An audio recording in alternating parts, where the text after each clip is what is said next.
बिस्मिल्लाहिर्रहमानिर्रहीम। अस्सलाम वालेकुम रहमतुल्लाहि वबरकातुहू। Welcome back to my channel.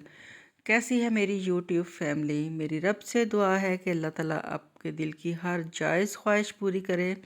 अल्लाह ताला अपनी बरकतें रहमतें नाज़िल फ़रमाए। अल्हम्दुलिल्लाह हम लोग भी बिल्कुल खैरियत से हैं। बहुत ही प्यारी माशाल्लाह से धूप निकली है। एक बहुत ही प्यारे दिन का आगाज़ हो चुका है कलाम पाक से, अल्लाह ताला की इबादत से। और सुबह सुबह 10 बजे हैं और आयशा के कारी साहब आए थे, आने वाले हैं कारी साहब पढ़ाने के लिए, तो मैंने इधर उसका पारा वगैरह ला के रख दिया। और यहाँ से अभी हम काटेंगे पालक। देखिए माशाल्लाह से कितनी खूबसूरत, कितनी फ़्रेश और ताज़ा पालक है। और जितनी ही ये खूबसूरत है इतना ही अल्हम्दुलिल्लाह इसका जो मज़े का सालन बनेगा। और माशाल्लाह से देखें जी मूलियाँ कितनी ज़बरदस्त हैं और इनका टेस्ट इतना मज़े का है। जो हम बाज़ार से लेके आते हैं उनके और इनके टेस्ट में बहुत ही फ़र्क है। तो 3 से 4 अदद हम मूलियाँ यहाँ से निकालेंगे और वॉश करके इधर बाहर धूप में बैठ के खाएंगे। पालक जो है वो काट के वॉश करके रख दी है। चने की दाल रात को भिगोई थी सालन बनाने के लिए, लेकिन फिर बनाया नहीं था, तो फिर मैंने सोचा कि आज मैं यही दाल डाल के ना पालक इसका सालन बना लेती हूँ। पानी डाल दिया, इसमें थोड़ा सा डाला नमक और 2 मैंने सब्ज़ मिर्चें डाल दी हैं। जब भी आप लोगों ने किसी भी चीज़ के लिए दाल बॉयल करनी है उसके अंदर आपने सब्ज़ मिर्च लाजमी ऐड करनी है। उससे जो दाल का टेस्ट है बहुत ही मज़े का हो जाता है। प्याज डाल के रख दिया है मैंने ऑयल में। और इधर हो रही है जी chips fry, french fries Ayesha के लिए। आयशा ने ब्रेकफास्ट नहीं किया था, 2-4 इन वाले खाए थे, तो अब उसको लग गई है भूख। देखिए पालक मैंने धो के बास्केट में डाल के रख दी थी।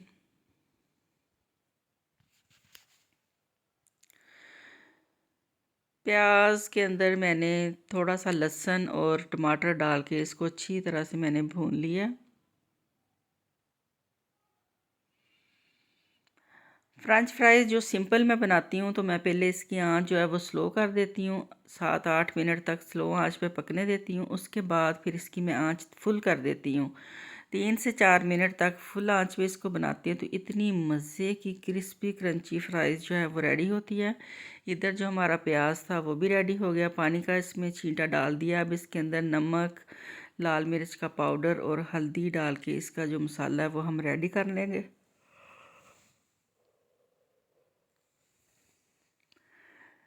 कुछ लोग पालक को पहले बॉईल करते हैं, फिर उसका थोड़ा सा पानी निकाल के उसे ब्लेंड करके डालते हैं, लेकिन मैं जो घर की पालक है इसको कभी भी मैंने बॉईल नहीं किया। मसाला बना के इसके अंदर मैंने पालक शामिल कर देनी है। थोड़ी देर इसे पकाएंगे और फिर इसको मैं थोड़ा सा ब्लेंड कर लूँगी और इसके अंदर डाल देंगे हम दाल। और अगर मैंने गोश्त या चिकन डाल के बनानी हो तो फिर पहले मैं चिकन को भून लेती हूँ मसाले के अंदर और साथ ही फिर पालक शामिल कर देती हूँ। पालक डाल दी है इसके अंदर, तो इसको हम थोड़ी देर तक पकाएंगे और 5-10 मिनट के अंदर अंदर ये जो पालक है बहुत ही थोड़ी सी रह जाएगी। देखें थोड़ी सी पालक बन गई है हमारी।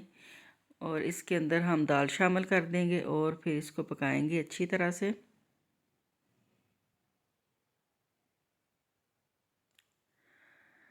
आप इस तरह से चम्मच मार मार के भी इसको थोड़ा सा मैश कर सकते हैं और आप इसके अंदर इसको ब्लेंड भी कर सकते हैं।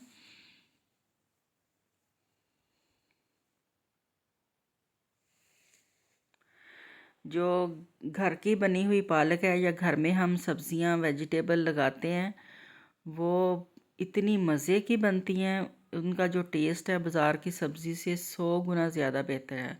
थोड़ी सी पालक मैंने निकाल ली है। पहले जो मेरी हेल्पर है वो पालक लेके आई थी, बहुत ही थोड़ी थी, तो मैंने उससे कहा थोड़ी सी और ले आओ, फिर उसने ज़्यादा ही लेके आ गई, तो इसलिए मैंने थोड़ी सी पालक निकाल के रख ली है। वो इंशाल्लाह ताला हम किसी और चीज़ में यूज़ कर लेंगे। और इसको मैंने थोड़ा सा ब्लेंड किया, बहुत ज़्यादा नहीं ब्लेंड किया, बस बहुत थोड़ा इसको मैंने ब्लेंड किया और इसमें दाल शामिल कर दिया। इसको मिक्स करके तो 6 से 7 मिनट तक पकाएंगे। बहुत ही मज़े का जो सालन है हमारा वो रेडी हो जाएगा। घर में जो सब्जियां लगाई हैं वो डेली मैं इनको देखती हूँ। आप यकीन करेंगे कि जब एक पत्ता भी नया निकलता है ना किसी पौधे का या किसी चीज़ का, इतनी खुशी मिलती है। और गार्डनिंग करना इतना सेहत के लिए फ़ायदेमंद है, इंसान टेंशन फ्री हो जाता है, इतना फ्रेश बंदा हो जाता है। माली भी हालांकि आते हैं वीक में एक दफ़ा, लेकिन मैं थोड़ा सा टाइम डेली अपने पौधों के साथ स्पेंड करती हूँ, उनको पानी खुद लगाती हूँ और कई दफ़ा तो मैं गोडी भी करती हूँ। अभी बना रहे हैं जी हम अचार गाजर का और लेमन का। इस दफ़ा मेरे मियाँ साहब ने फरमाइश की है कि मुझे लेमन का अचार बना के दो। अपने किसी फ्रेंड के घर से ये लेमन लेके आए थे येलो कलर के। हमारे भी लगे हुए हैं, पार्क में पौधे लगाए हैं, लेकिन अभी ग्रीन कलर के ही लेमन थे। तो उन्होंने मुझे देखे ये येलो कलर के बहुत ही प्यारे लेमन ला के दिए हैं। 1 किलो के करीब लेमन है, इनको मैंने वॉश करके रख दिया था ताकि ड्राई हो जाएं। और 1 किलो ही मैंने लिए गाजरें, उन्हें मैंने काट के पतले पतले स्लाइस में इस तरह से उनका जो येलो वाला पार्ट था वो रिमूव कर दिया। और लेमन जो है इन्हें हम काट के अच्छी तरह से इनके जो सीड हैं वो रिमूव कर लेंगे। ये लेमन छोटे साइज़ के हैं तो मैं इसके 2 पोर्शन कर रही हूँ। अगर बड़े साइज़ के लेमन हो तो आप इसको 4 पीस में भी काट सकते हैं। तो इसी तरह से हम अपने सारे लेमन और सारी जो कैरेट्स हैं उनको काट लेंगे, उन्हें रेडी कर लेंगे। सारे लेमन काट के ये देखिए मैंने उनके सबके सीड जो है ना वो रिमूव कर दिए हैं। और गाजरें थी उनको भी मैंने अच्छी तरह से काट के उनका जो येलो कलर का जो पार्ट होता है अंदर वाला वो भी मैंने अच्छी तरह से रिमूव कर दिया। तो सीड जो हैं वो चार में मिक्स हो जाते हैं, या खाते हुए बच्चे अगर यूज़ करें तो मुंह में आते हैं, तो इसलिए बेहतर है कि आप नाइफ़ का जो नोक है आगे वाली वो लगाएं और इस सीड आराम से रिमूव हो जाते हैं। तो साफ़ सुथरा जो आपका अचार है वो अच्छा लगता है।